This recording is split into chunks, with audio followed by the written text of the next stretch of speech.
sit there and say, guess what, this isn't good enough, it's not worth it, just because it's not physical yet.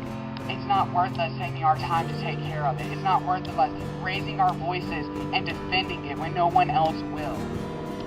From a different point of view, science says that a fetus is not living at conception. Science says that a fetus is living at conception through the process of meiosis. Meiosis is the division of sex cells, and sex cells are what they call haploids. And haploids have half the number of chromosomes as your regular body cells do. This being because God is so awesome.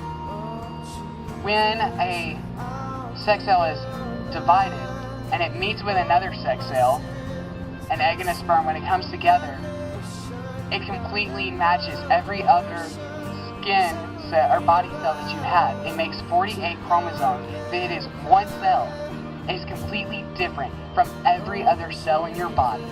It is completely different and has its own different chromosomes, its own different DNA pattern. It is set aside as something special, and God is at that point when those two cells come together, He is beginning His works and making us into the marvelous human beings that we are. He is in the midst of working and making us wonderfully and fearfully made. A generation of children has been thrown away due to abortion. There have been more children killed since 1973, when abortion was legalized by the Supreme Court in the Roe v. Wade court case, than there has been in the Holocaust. This has been known as the silent Holocaust because nobody can hear the screams.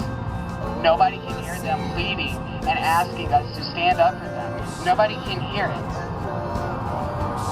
And it's time for us as Americans and as Christians and as followers of Christ to stand up, to stop going with the status quo, to quit sitting back. We are called to be on the front lines of battle. God told us to put on His full armor and to go and to win souls for Him, to stand up for Him, to stand up for what He believes. Isaiah 55:19 says, "For my ways are higher than yours, and just as the heavens are higher than the earth, and my thoughts are also higher than your thoughts." It's time for us to realize that God's ways are pure. God's ways are the only way that we are to live. We have to quit sitting in our own little circle and being okay with what's going on, and take the step forward and move out and stand up for what we as Christians believe and for what our Father believes.